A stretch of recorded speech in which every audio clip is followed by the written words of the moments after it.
السلام علیکم ورحمۃ اللہ وبرکاتہ۔ میرے عزیز دوستو، یاد رکھو کہ پروردگار عالم نے اپنے لیے کوئی پروٹوکول نہیں رکھا، لیکن اپنے حبیب صلی اللہ علیہ وآلہ وسلم کے لیے پروٹوکول رکھا۔ پہلا یہ کہ اگر تم نے رسول اللہ کی آواز سے اپنی آواز بلند کی تو تمہارے کیے ہوئے سارے اعمال ضائع ہو جائیں گے اور تمہیں خبر بھی نہ ہوگی۔ دوسرا یہ کہ اگر رسول اللہ کے کسی فیصلے کے بارے میں تمہارے دل میں بھی مخالفت یا ناپسندیدگی پیدا ہوئی تو تمہارے سینے سے ایمان نکال لیا جائے گا اور تم صاحب ایمان نہیں رہو گے۔ صرف دل میں یہ گمان آ جائے کہ جو فیصلہ رسول اللہ نے فرما دیا اس کی مخالفت ہو تو ایمان نہیں رہتا۔ تیسری بات یہ ہے کہ دو چیزیں ایسی ہیں جنہیں پروردگار عالم ہمیشہ قبول فرماتا ہے، باقی کسی چیز کو رد بھی کر سکتا ہے۔ ایک توبہ اور دوسری رسول اللہ پر درود شریف۔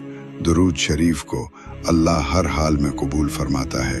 یہ وہ کلمہ ہے جسے اللہ قبول فرماتا ہے، اور جب کوئی شخص درود شریف پڑھتا ہے تو وہ بنیادی طور پر اللہ کے رنگ میں رنگا جاتا ہے۔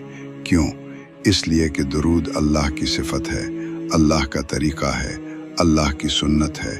اللہ خود درود بھیجتا ہے، اللہ خود رسول اللہ سے محبت کرتا ہے، لہٰذا رسول اللہ پر درود بھیجنا اللہ کی سنت پر چلنا ہے۔ یہ وہ واحد عمل ہے جس میں خالق بھی شامل ہے۔ نماز میں خالق شامل نہیں، روزہ میں خالق شامل نہیں، حج میں خالق شامل نہیں، لیکن درود میں اللہ اور اس کے فرشتے شامل ہیں۔ اللہ تعالیٰ نے فرمایا، بے شک اللہ اور اس کے فرشتے نبی پر درود بھیجتے ہیں۔ اے ایمان والو، تم بھی ان پر درود و سلام بھیجو۔ درود شریف بھیجنے کا فائدہ یہ ہے کہ جو دعا آپ بھیجتے ہیں وہ آپ کو واپس ملتی ہے۔ جب آپ نبی پر رحمت بھیجتے ہیں، برکت بھیجتے ہیں، سلامتی بھیجتے ہیں تو یہ سب چیزیں آپ کی طرف پلٹ آتی ہیں۔ اللہ راضی ہوتا ہے اور آپ پر بھی رحمت و برکت نازل ہوتی ہے۔ رسول اللہ کا فرمان ہے کہ تمہارا درود مجھے پہنچایا جاتا ہے، حتیٰ کہ والدین کے نام کے ساتھ، کہ فلاں شخص فلاں کے بیٹے بیٹی نے آپ پر درود بھیجا۔ اس طرح آپ کا نام رسول اللہ کے دربار میں رجسٹر ہو جاتا ہے۔ خصوصاً شب جمعہ کو آپ اللہ علیہ وسلم خود درود سنتے ہیں۔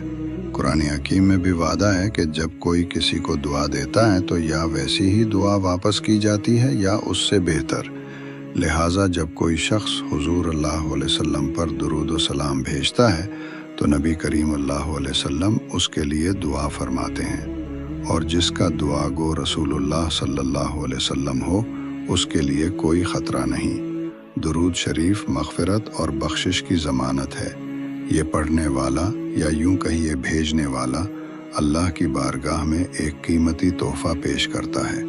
جب کوئی بار بار درود شریف بھیجتا ہے تو اس کے اندر رسول اللہ صلی اللہ علیہ وسلم کی صفات اور کمالات کا عکس اترتا ہے۔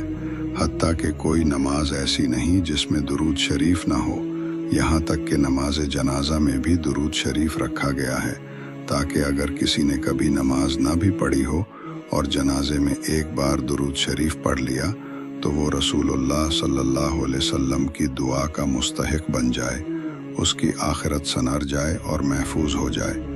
یہ اللہ نے مسلمانوں کے لیے ایک ڈھال بنائی ہے، ایک پناہ گاہ بنائی ہے۔